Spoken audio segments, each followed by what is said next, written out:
பிரியாணிக்குள்ள இருக்கிற சிக்கன் வேகுதோ இல்லையோ, இந்த வெயில நான் வெந்துருவேன் போல இருக்கு. எவ்வளவு நேரம் ஆகுது? நல்லா வெந்துருச்சு. அடுப்பு ஆஃப் பண்ணிடுவோம். வாசம் மூக்க தொலைக்குது. என்னக்கா ரொம்ப நேரம் கிச்சன்ல இருக்கீங்க? ஆமா கவி, இன்னைக்கு யாரும் உங்க அண்ணனோட ஃப்ரெண்டு வீட்டுக்கு வராங்களா. அதுக்கு நீங்க எதுக்கு 4 மணி நேரமா கிச்சன்ல இருக்கீங்க? அதையும் கேட்குற, அவங்களுக்கு பிரியாணினா ரொம்ப பிடிக்குமா, அதான் உங்க மாமா பிரியாணி பண்ணி வைக்க சொல்லிட்டு போனாரு. அக்கா, இந்த வெயில அவன் தோசை சாப்பிட்றத கூட நிப்பாட்டிட்டு இட்லி ஊற்றி வச்சுட்டு கிச்சன்லேருந்து ஓடுறாங்க. நீங்கள் என்னடானா 3 மணி நேரமா நின்று பிரியாணி பண்ணிட்டு இருக்கீங்க. கடையிலேருந்து ஆர்டர் பண்ணிட வேண்டியதானே? இல்லைப்பா, எப்போமோ அவங்க நம்ம வீட்டுக்கு வந்தாங்களாம், என் கையில் பிரியாணி சாப்பிட்டாங்களாம். அந்த வாசமும் அந்த டேஸ்ட்டும் அப்படியே இருக்கா. அதான் உங்கள் மாமா பண்ண சொன்னாரேனே பண்ணி வச்சுட்டு இருந்தேன். அப்போ உங்கள் பிரியாணிக்கு நாங்கள் மட்டும் இல்லை, அவங்க எல்லாரும் அடிமைன்னு சொல்லுங்க. பிரியாணி நல்லா இருக்கா இல்லையானே தெரியாதுமா, ஆனால் இப்படி சொல்லியே வேலை வாங்கிடுறீங்க, அது மட்டும் தெரியுது. அப்போ வெங்காயம் உரிக்கணும்னு எவ்வளோ தடவை கவி கவின்னு கூப்பிட்டுக்கிட்டு இருந்தேன், எங்கே போனேன்? அக்கா, ஆஃபீஸில் இது நிறைய ஒர்க்குக்கா, நான் வீட்டில் போய் முடிச்சு கொடுக்குறேன்னு வந்துட்டேனா, அதான் நீங்கள் கூப்பிட்டது கேட்கவே இல்லை. ஆமாண்டி, நான் கூப்பிட்றப்ப உனக்கு கேட்கவே கேட்காது. அதே ஏதாவது பலகாரம் பண்ணட்டும், ஸ்நாக்ஸ் பண்ணட்டும், இங்கேருந்து கவின்னு கூப்பிட்டா மட்டும் போதும். ஒரு தடவை கூப்பிட்டாலே கேட்டுரும். வேலை இருந்ததுன்னா எத்தனை டைம் கூப்பிட்டாலும் கேட்காது. சரிக்கா, விடுங்க. இதை பாரு கவி, நானும் சரி ஓரக்கத்தி சின்ன பிள்ளையா இருக்காலே போனா போகுதுன்னு விடுறேன். ஆனால் நீ என்ன ரொம்ப ஏமாத்துற, இது நல்லதுக்கு இல்லை, பார்த்துக்கோ. அக்கா, யார் யாருக்கோ சமைச்சு கொடுக்குறீங்க? உங்களோட செல்லமான தங்கச்சி. நீங்கள் தானே சொன்னீங்க இந்த வீட்டுக்கு வந்தப்ப, என்ன சொன்னீங்க யோசிச்சு பாருங்க. லூசுத்தனமாக ஏதாவது சொல்லியிருப்பேன், அதெல்லாம் நினச்சி பார்க்க கூட விரும்பலை. நீயே சொல்லு, என்ன சொன்ன? அதுவா, நீயும் என் கூட பிறந்த தங்கச்சியும் வேற வேற இல்லை, அதனால உங்கள் வீட்டில் எப்படி இருந்தியோ அப்படியே பாரு. நீ வர்றதுக்கு முன்னாடி எல்லா வேலையும் நான் தான் பார்த்துக்கிட்டு இருந்தேன், இதுக்கப்புறமும் பார்த்துக்கிறேன், உன்னையும் சேர்த்து பார்த்துக்கிறேன், சரியா? அப்படி நீங்கள் சொல்லலை. ஏய், அது ஏதோ ஒரு பேச்சுக்கு சொன்னேன். சரி, 1 மாதம் 2 மாதம் சரி, வருஷம் கணக்கா அப்படியே இருந்தா என்ன அர்த்தம்?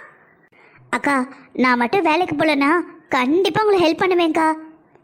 ஆமாம், ஆளாளுக்கு ஏதாவது ஒரு சாக்குப்போக்கு இருக்குது, எனக்கு தான் ஒரு சாக்குப்போக்கு இல்லை. சரிக்கா, நீங்கள் கோவமாக இருக்கீங்கல்ல, அப்போ நாளையிலேருந்து நானும் வேலை பார்க்குறேன்.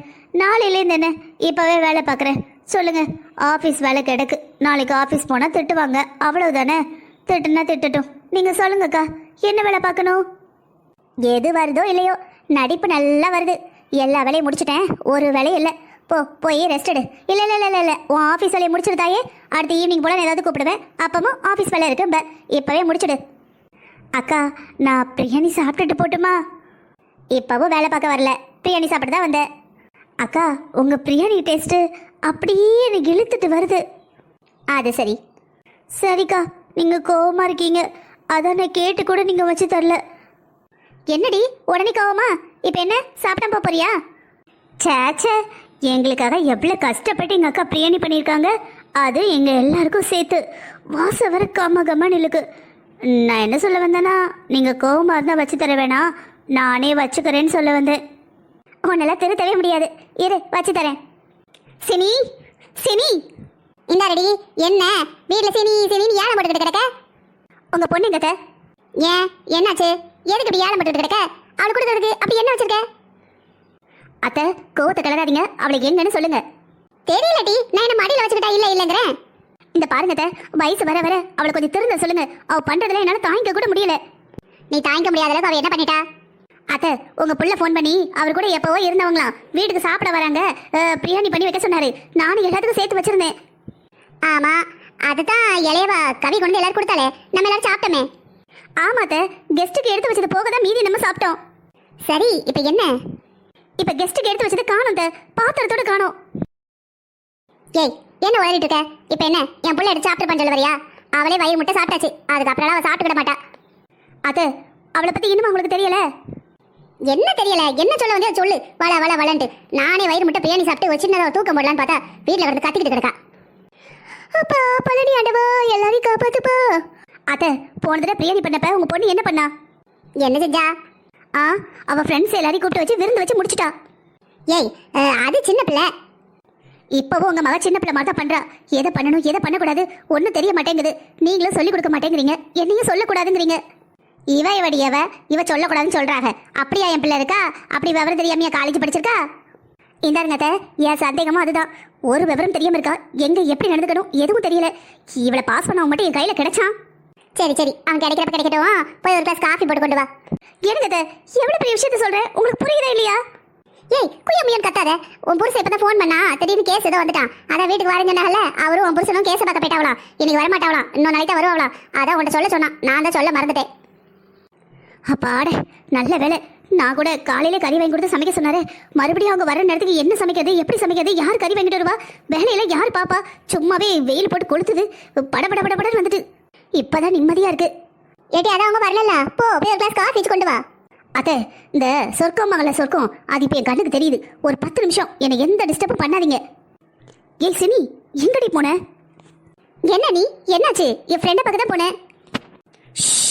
இவ்வளவு நேரம் ஒன்னதான் திட்டிக்கிட்டு இருந்தாங்க, அமைதியாரு. ஏன் நீ, நான் என்ன பண்ணேன்? யார்கிட்ட கேட்ட பிரியாணி தூக்கிட்டு போனேன்? அதான் கெஸ்ட் வரல. அது அன்னைக்கு தெரியாதுல்ல, நீ சொல்லிட்டுல எடுத்துட்டு போயிருக்கணும். ஐயோ கோவமா இருக்காங்களா? ரொம்ப.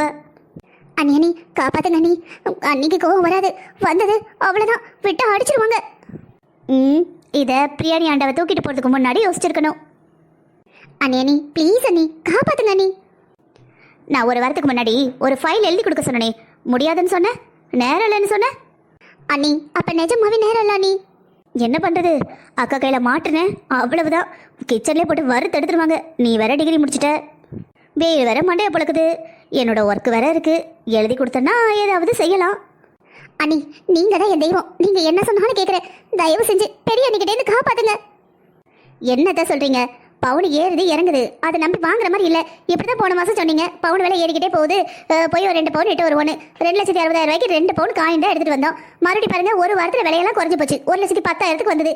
20 40,000 ரூபாய் நஷ்டம். இந்த ரெடி 40,000 நஷ்டங்க. இப்போ 30,000 இருந்தது, 50 ஆயிட்டுனா அத்தை தங்கம் கொஞ்சம் ஒரு நிலைக்கு வரட்டும். இது பாரு, நம்மகிட்ட ஒன்றும் எக்கச்சக்கமா பணம் கிடையாது. பணத்தை என்ன செய்யன்னு தெரியாமல நகையை வாங்கி குவிக்கல.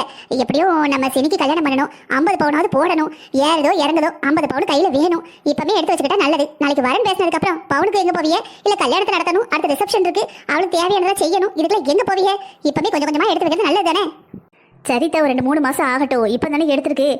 இந்த பாரு, இன்னைக்கு அவங்க 2 வரட்டும், அண்ணன் 2 வரையும் நிப்பாட்டி என்னடா நினைச்சிட்டு இருக்கீங்கன்னு என்ன கேட்கேன். நான் சொல்லுவேன், நீயும் மூத்தவன்ட்ட சொல்லுனே. நீங்க சொல்றது சரிதான், எப்படினாலும் நம்ம 50 பவுன் எடுக்கணும்ல. 30 இருக்காத்த? 31 இருக்கு, இன்னும் ஒரு 19 எடுக்கணும். பேசும்போது 40 பவுன் தான் பேசணும், எப்படியும் 50 வந்து நிப்பாங்க. நம்ம 50 பவுன் போடுறோம்னா அவைய 60 கேட்பாங்க. கேட்கறவங்களுக்கு கொஞ்சம் கூட கூச்ச நச்சமே இல்லாம கேட்பாங்க. நம்மளுக்கு ஒரு பவுன் என்ன விலையில விற்கி, இதெல்லாம் யோசிக்கவே மாட்டாங்க. ஏதோ கடையில போய் கவரிங் நகை வாங்குற மாதிரி தான். 40, 50, 60. சை எனக்குத எங்க வீட்டுல வாங்கும்போது மட்டும் என்னடி, உங்க வீட்டுல பவுன் போடும்போது பவுன் 5,000 ரூபாய், இப்ப பவுன் 1,30,000 ரூபாய். ரெண்டுக்கு வித்தியாசம் இல்லையா? அது சரி, எங்க அப்பா வீட்டில் இருக்கும்போது எங்க அப்பா கஷ்டப்பட்டு போட்டாரு, வாங்கிட்டு வந்து உங்கள்கிட்ட கொடுத்தேன். இப்போ என் புருஷன் கஷ்டப்படுறாரு. சரி, புருஷன் கஷ்டப்படுறானா அப்போ 1 பவுன்லேருந்து 20 பவுன் கொடு, கல்யாணம் நடத்தி விடு. அதுக்கப்புறம் உன் புருஷன் நீ வாங்கிக்கோ. அப்பாடி அதெல்லாம் சரியா வராது. யார்கிட்ட? உங்க பிள்ளைக்கு நான் 20 பவுன் கொடுத்தா சிரிச்சுக்கிட்டே வாங்குவாரு. எனக்கு 1 கிராம் எடுக்கிறதுக்குள்ள மண்டை கழிஞ்சிரும். நான்லாம் வரல, நீங்களாச்சும் உங்க பிள்ளையாச்சு கொஞ்சம் கொஞ்சமா சேர்த்தாலும் வாங்கி கொடுங்க. ஏன் பவுனெல்லாம் கொடுக்க முடியாது. எங்க அப்பா எவ்வளவு கஷ்டப்பட்டு போட்டாரு. எங்க வீட்டுல என்ன அழுக, என்ன கஷ்டம், எங்க அம்மா என்னமெல்லாம் சேர்த்து வச்சு வாங்கி கொடுத்துருக்கா. படக்குன்னு தூக்கி கொடுக்க சொல்றீங்க? ஏன் கவிதாட்ட கேட்டு பார்க்க வேண்டியதானே? அவ தான் 70 பவுன் கொண்டு வந்தாலே. உன்கிட்ட கேட்டாலாவது பாவப்பட்டு 20 பவுன் கொடுத்தாலும் கொடுப்பேன். அவ எங்க 32 வச்சிருக்கீங்களா? அப்ப எங்க பங்கு எங்க? 3 பிள்ளை பத்தி எல்லாம் பொம்பளை பிள்ளை ஆம்பளை பிள்ளை ஒண்ணுதான், எங்க பங்கு கொண்டாங்கன்னு கேப்பா. அது சரி, எல்லாரும் என்ன மாதிரியா இருப்பாங்களா?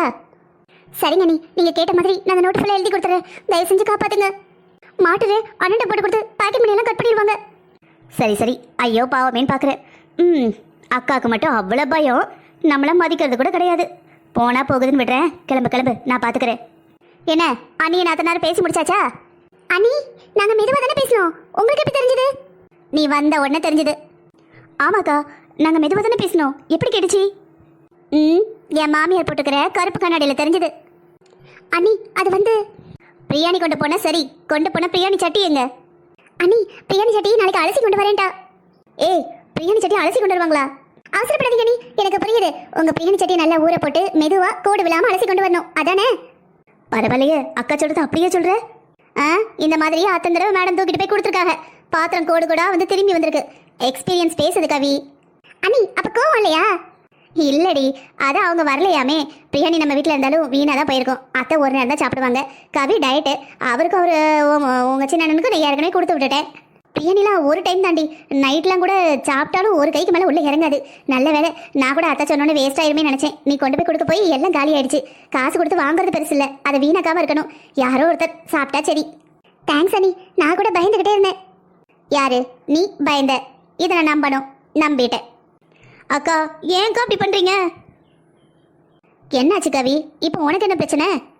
அக்கா அவள் உங்களை பார்த்து பயந்துக்கிட்டு இருந்தா. எனக்கு ஆஃபீஸில் நிறைய எழுத வேண்டியிருக்கு. இவட்ட ஒரே ஒரு ஃபைல் மட்டும் எழுதி தர கேட்டிருந்தேன். உங்களுக்கு பயந்த பயத்தில் எழுதி கொடுக்குறேன்னா, இப்போ நீங்கள் வேற ஒன்றும் இல்லைன்னு சொல்லிட்டீங்களா? இன்னும் எங்க எனக்கு டெமிக்கி கொடுத்துருவா. உனக்கு எழுத கஷ்டமா இருக்குன்னு கொண்டா, நான் 4 பக்கம் எழுதி தரேன். என்ன வாங்குற சம்பளத்தை பாதியை கொடுத்துடணும். அத்தை நீங்கள் எழுதி கொடுத்தீங்கன்னா சம்பளம் கொடுக்க மாட்டாங்க, வேலையை கிழிச்சு வீட்டுக்கு போன்னு அனுப்பிடுவாங்க. அம்மா பாரு அண்ணி என்ன சொல்கிறாங்கன்னு. நான் தொலைஞ்சிருப்பும் சந்தோஷமா இருக்கீங்க.